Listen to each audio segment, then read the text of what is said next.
outstanding Viajero rider is none other than Elias Guerrero. Sige, Sir Carlos. Ako na. Ingat ka, anak.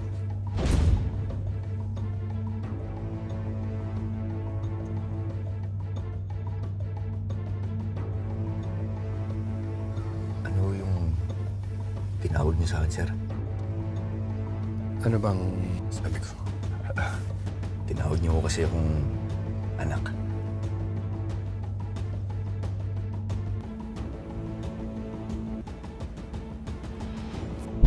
Nanakaw ka! Kuya, walang wala na talaga ako. Babalik ko na kuya, babalik ko na lang. Nanakaw ka ito! Sir, Labuso ka ngayon! Kuya, pasensya na kuya. Babalik ko na lang. Hindi ako makukulo, sir. Seryoso ako, sir. Excuse me lang ho Pumunta ho kami dito ni Oka para po dalawin ang tatay niyo. Hindi po para sa kung saan. At saka para makalanghap po kami ng sariwang hangin. Kasi sa Maynila ho kasi puro polusyon na. Hindi ko ho alam na nakarating po pala yung polusyon dito at ang mga basura. Puisit na babae ito Baka nakakalimutan mo, ha? Ha? Hindi mo to teritoryo. Sampit ka lang dito. Anak, bumisita nga pala sina Mayor at Ma'am Shasha kanina. Opo. Iimbita sila sa Baguio. Yung convention ng mga nagtitinda ng kukay, magbibigay daw ng konting pera pampuhunan yung mga organizer. Pupunta sana ako sayang din yun, anak. Pera din yun. Sige ho. Ayos ho yun. May Alma, Kuya Elias, may Ilupong. Ha? Ano may ilo? Teka, hindi ka nga dito. Sa init mo. Hanapin niyo muna yung nanay ni Elias. Dalhin niyo siya dito sa akin. Papupuntayin natin si Elias dito sa mansyon. At papatayin ko yung nanay niya sa harap niya. Maliwanag? Ano sabihin, tatalikod na tayo kay Senyor Edgardo? Hindi pa ngayon siya. Kailangan pa natin siya. Kailangan makahanap tayo ng kakampi. Yung kakamping, hindi ako gagawin pandekorasyon lang. Hindi yung tagasunod lang sa inutil na kalbi na to. Rebecca Chen, kung ayaw mo ng alok ko, tapos na ang usapan natin dito. Senyor, huwag masyadong mataas ang ihi mo. Mas gugustuhin mo kung maging kakampi kaysa maging kaaway sa negosyo.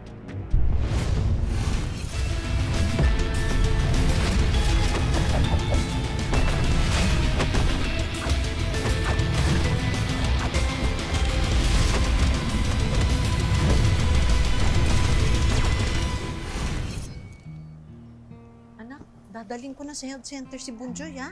Nag-aalala na ako, Tumataas na naman yung lagnat niya, May sakit pa rin. Oo, Sige, sakto, may natira pa ho kong pera galing ho doon kay Sir Carlos. Yung iba ho kasi na ipinambayad ko na doon sa utang natin kay Mang Nito para hindi na rin makadagdag ng interest. Naku, anak, wag na. Sa iyang cash benefit na yan, wag na. Ibili mo ng mga bagong mong damit. Ay, parang di mo naman ako kilala. Hindi naman ako bibili ng damit hanggat di pa nasisira, di ba? Sige na, gamitin niyo na yan para maipagpunta si Bundoy. Talaga? Ayos naman. Sige, anak. Pasensya ka na, ha? Salamat. Wala akong problema. Sige, alis na ako. Sige, mag-iingat ka. Message nyo nga tayo.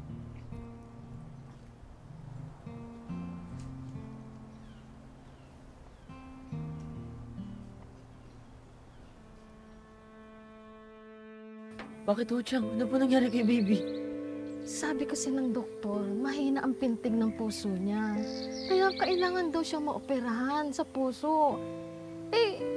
Halos kalahating milyon ang kailangan. Kaya ang nanay mo ngayon, naghahagilap hindi malaman kung saan kukuha. Kasi yung gatas pa lang na anak mo, ipinangungutang pa niya.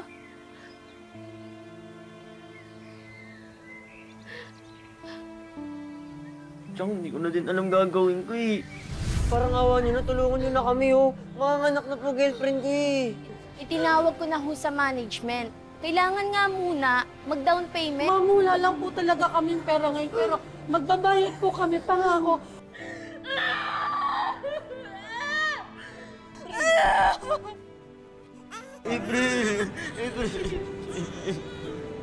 April!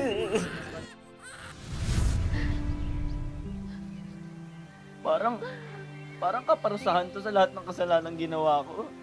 Tsaka parang sobra-sobra naman. Hindi naman ako masamang tao eh.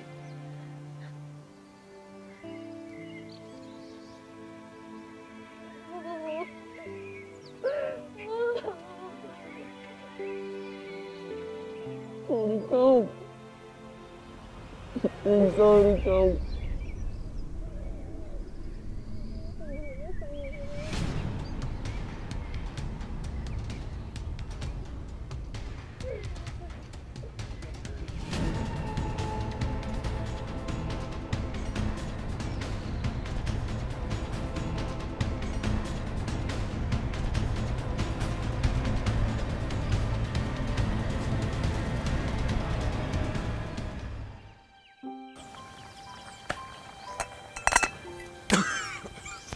Manong! Luto na yung saging. Ansamang tatay ko ba, Bobby? Kung bala ko ipamana kay Oka ang karamihan ng pagmamayari ko. Sa tingin mo?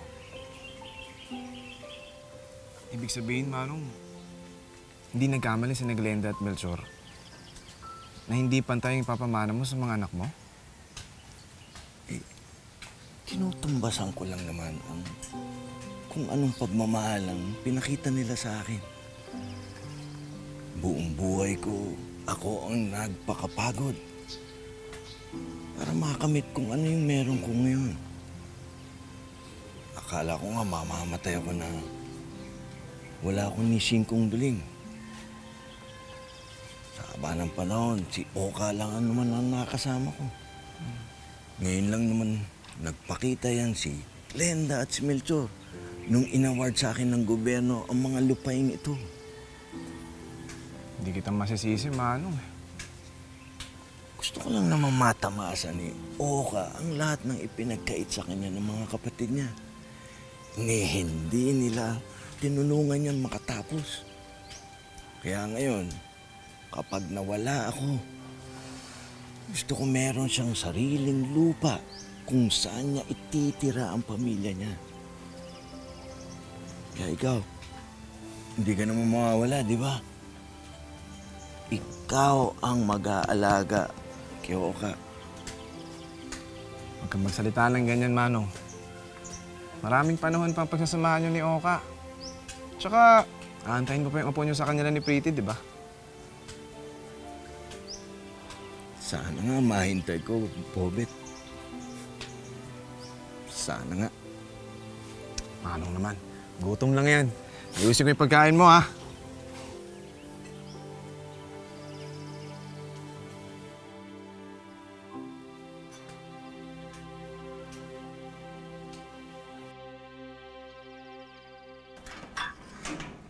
Pasok.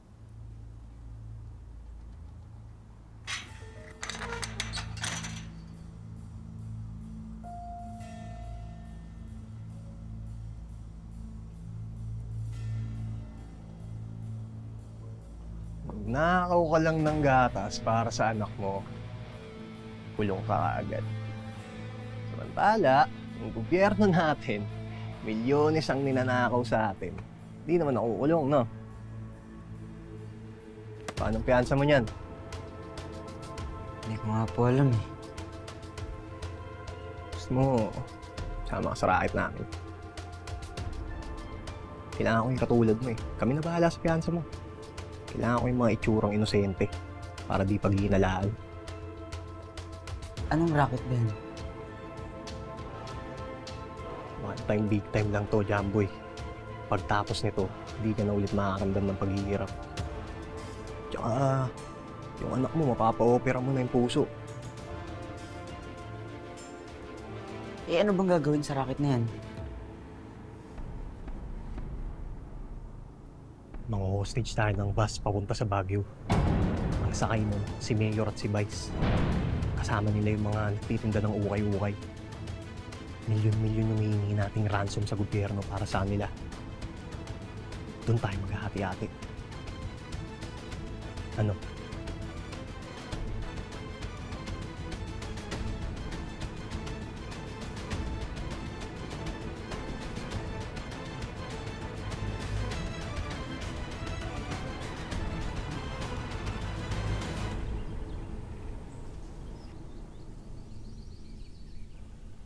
Tuloy pa yung seminar mo sa Baguio. Oo. Pero sabi nga ni Alfonso, papogi lang daw yung proyekto ko na yun. Sayang daw ang budget, ibigay ko na lang sa mga tao. Eh kung di ba naman nag-iisip, natural, malapit na ang eleksyon, kailangan talaga magpapogi sa mga botante, di ba? Siya, akala ko bang natuluyan ni Alfonso yan? Di ba? Kalasin mo na yan. Tagal naman. Oras na ininom ng isang tao yan, siguradong atakihin ang puso niya. Hi. Mahal, your favorite, tinola. Wow. Alam mo, napapansin ko lagi mo pinaghahanda ng pagkain.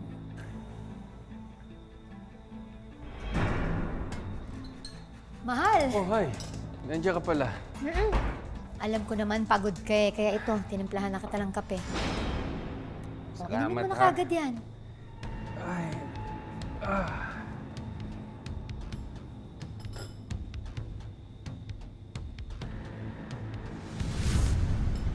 Ka ba? Di ba sabi nga, mabagal, pero malinis naman umepekto yung lason. Eh, relax ka lang. Isang araw bubulagta na lang yun si Alfonso. Ang gusto ko lang naman, mawala na lahat ng pabigat sa atin. At makakita tayo ng kakampi bago natin iwan ang Edgardo na yan. O, sige na. Alis na ako. Oo, sige na. Ingat ka, ha? Late na ako. Okay.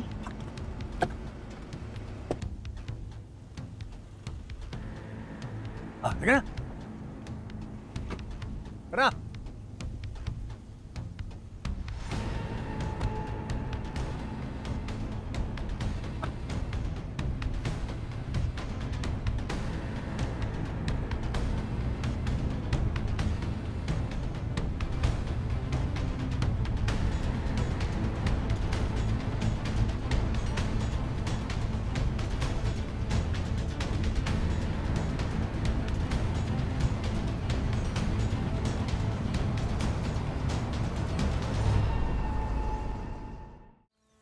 Naalala mo ba nung bata ka pa? Lagi mo ko sinasamahan dito sa palayan. Nagagalit nga ang nanay Dolor mo dahil ayaw mo pumasok sa eskwela. Ha? Oo naman, Tay. Naalala ko yun sobra. Kasi nga, di ba nung bata ako, gustong-gusto kong maging ikaw. At ang hindi mo alam, ang pangarap ko ay hindi ka matulad sa akin. Tay naman. Bakit naman? Tingnan mo nga, ang lawak ng lupain mo. Na ilang dekada ko ay pinaglaban. Kala ko nga, mamamatay ako na hindi ko makakamit sa gobyerno yung pinaghirapan ko.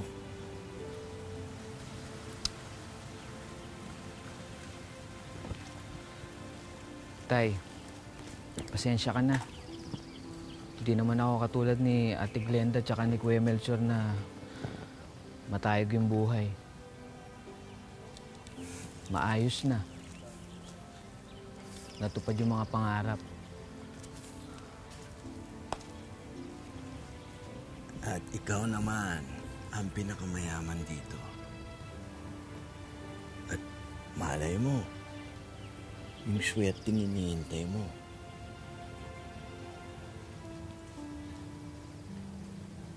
Abot tanaw mo na pala. Tay, kung ano man yung meron ako, kontento na ako dun. Naiintindihan ko, Bunso, na simpleng buhay lang gusto mo para sa inyo ni Pretty. Alam mo, walang araw na dumaan, lagi kong inihiling sa Diyos, ha? Na makasama kong muli ang nanay mo maski wala ako. Mukhang malapit nang ang dinggin ng Diyos yung hiling kong yun. Tay, huwag kang magsalita ng ganyan. Kasi nga, mahaba pa buhay mo.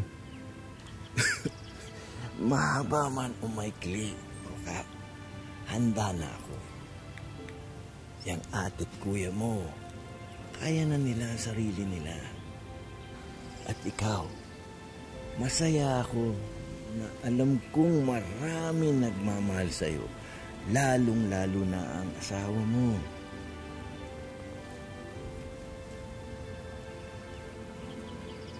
Mahal ka ba talaga niya? Ha? Oo, opo, tatay. Si Pretty, sobrang mahal na mahal ako nun. Kaya't gantihan mo ng pagmamahal si Pretty. Katulad ng pagmamahal ko sa nanay mo. Ha? Opo, tay. Gagawin ko po yun. Mamahalin ko po si Pretty.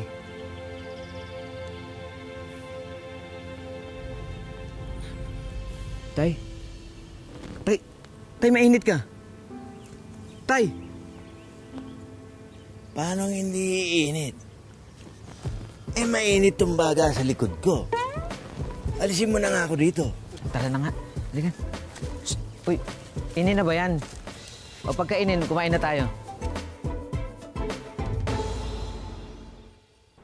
Good morning, Alma. Oh. Ayos, kamusta na si Bunjoy? Maayos naman siya.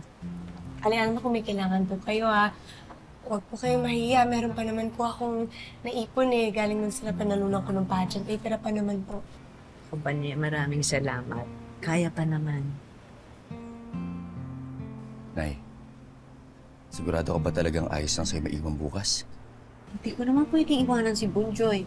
Tsaka balita ko si Kapitana sasama daw sa Baguio. Kahit hindi naman nagtitinda ng ukay. Ay, nako, alam mo naman yan, Nay, si Kapitana. Ba't may kaperahan nandun sa... Kapisado mo yan si Kapitana, ha? Bantayin mong mabuti, mamaya kung anong gawin kinaban eh. Mabuti nang nandun ka para hindi siya makapalala. Sige, Nay. Basta pag may kailangan ka, magsabi ka agad para puntahan kita, ha? Oo, ito-text kita agad. Sabi mo yan, ha? Oo. Kita. Sigurado ka na, ya? Oo. Sige. Oh, anong problema? Ano ba yon? Ha? Ha? Ano, Nay? Parang wala lang naman. Parang may nakatingin lang ho kanina. Pero alam mo, baka ex ko lang yan, Nay. Baka ex ko lang. Gwapo eh. Ito talaga. Halika na tayo bantay kay Bunjoy. Tigil-tigilan mo na nga yan. Sige, bibili rin ako ng gamot, ha? Sige po. Okay na. Ayos, ha? Tulungan mo na nga ako. Ingat, Nay. Oo. Ingat, ano. Yung kasama. Bye. Ready ka na. Ay, nako.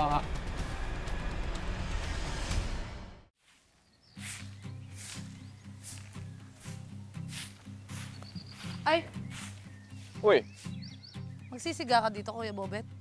Sige, sa iba na lang ako magsasampay, ha? ay hindi. Bawal lang magsiga dito sa atin. Iniipon ko lang to para hindi nakakalat. Ah, talaga. Ganon din sa Maynila, eh, bawal magsiga ng mga basura. So, pwede na ako magsampay. Pwede na. Bobet, ako na dyan. Baka sabihin ni tatay, wala akong pakialam sa ari-arian niya.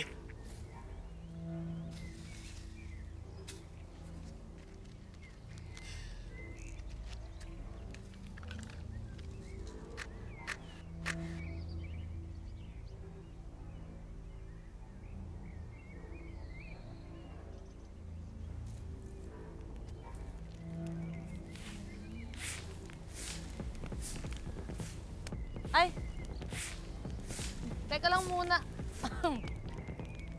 Ate, kala ko bawal magsiga dito. Bakit sinunog mo naman? Bakit kasi magsasampay ka? Oo. Ay nako, ako pa ba ang mag-a-adjust sa ari-arian namin? Ay, hindi naman ho sa ganun. Nagtanong ko kasi ako kay Kuya Bobe. Sabi niya bawal ho magsunog dito. Kaya dito ako nagsampay. Sana kung nalaman ko na magsisiga pala kayo, di sana sa iba na lang pala ako. Hindi ako para magpaalam sa'yo. Unang-una, hindi welcome dito si Oka. Lalong-lalo na ikaw, wala kang bilang sa pamilyang ito. Hindi ko ho alam kung anong problema niyo kay Oka. Lalo sa akin. O sige, para hindi na lang pahabain tong storyang to. Sige, aalis na lang ho ako, Ate Glenda. Alam mo, dapat tuluyan na kayong umuwi ni Oka. Talaga? Walang iya ka! Aray!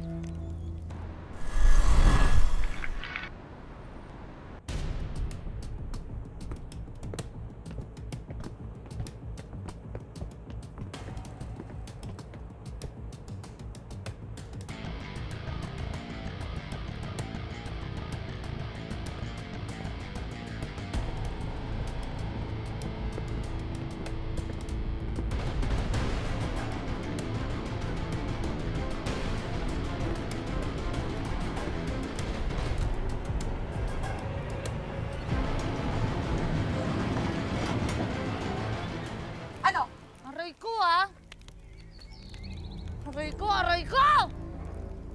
Lord, sinabi ko, iiwanan ko sa Maynila ang pagiging basagulera ko, pero hanggang dito ba naman sa probinsya may demonyo kagaya mo? Hindi ka talaga titigil, ha? Hindi ka titigil. Ano? Hindi ka titigil. Ano? Ha? Hindi ka titigil! Sobra ko. Yes, aray ko! Kanina ka pang matanda. Ano sa'yo? Matanda? Anong matanda? Wala kang galang! Walang iya ka! Wala talaga akong galang, lalo sa bastos na kagaya mo, ha? Talaga ba, ha? Ang pagkakaalam ko, kayo ang hindi welcome dito ng kapatid mong mapapobre! Ha? Pinapasamaan niyo yung loob ng tatay niyo. Alam niyo na may sakit. Eh, tinitira niyo pa rin na tinitira! Ayop ka! Hindi mo alam kung ano kaya kong gawin sa'yo! Hoy! Makinig ka sa akin! Hindi ako natatakot sa'yo! Ha? Ang dami nang bumangga sa akin! Sarili kong asawa, pinakulong ko eh! Tanga! Ano sabi mo? Yung asawa mo, pinakulong mo? Ha? Ano? Ay! Pinakulong mo ang asawa mo? Anong asawa? Anong asawa? Anong asawa? Bingi ka? Ang sinabi ko, nakakasawa na yung mga ganyang ugali ng tao. Dapat sa inyo, pinapakulong. Bingi! Narinig ko yun! Sinabi mo, pinakulong mo ang asawa mo!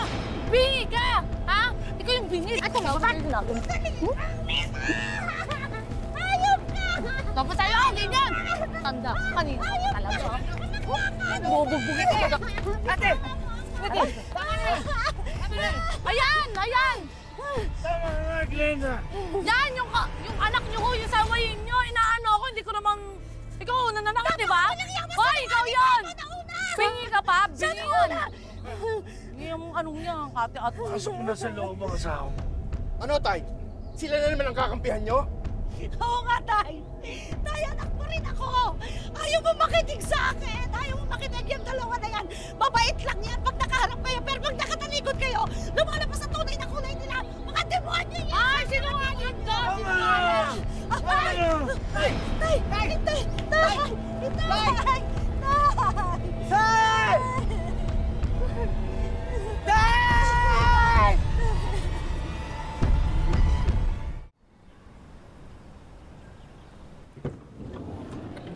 Oh, Sasha.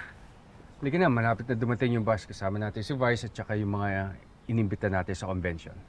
Hindi na dito na ako sa van. Anong ibig mo sabihin dito ka lang? Hindi ka sasabay sa amin?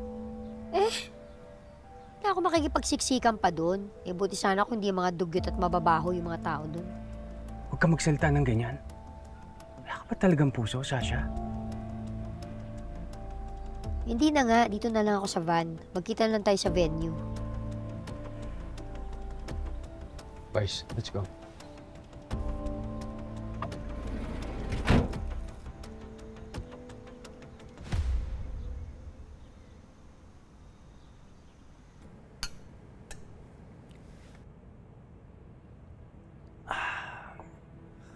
Huwag kayong mag-alala.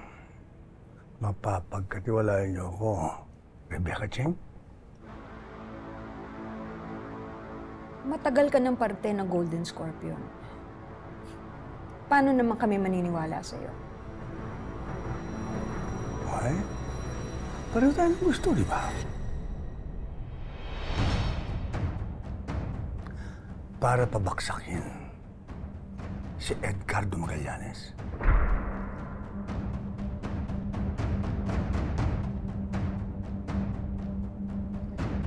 Bakit ka naman namin paniniwalaan? Sa tagal ng panahon pinagsamahan nyo, ngayon ka babaliktad. Naway? Ayoko na nasunod. Wala na akong tiyaga sa mga tira-tirang binibigay niya sa akin. At pwede ko namang kunin na lahat ng ari-arian niya. May plano ako eh. Anyway, pareho naman tayo ng objective.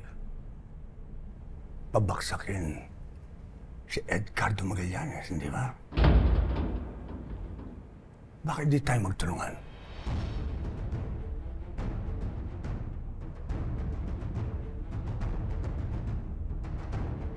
Gusto ko yung takbo ng utak mo. Sabihin mo lang, anong klaseng tulong ang kailangan mo galing sa sindikato namin?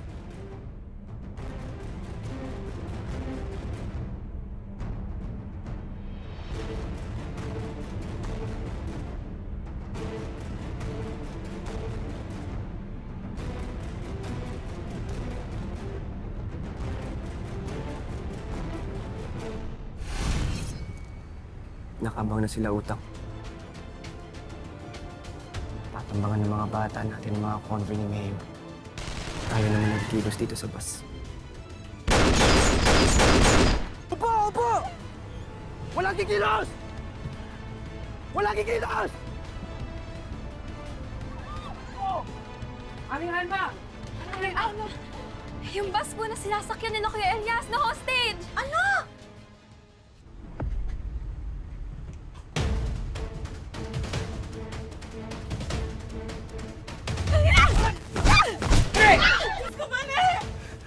Parang awa mo na.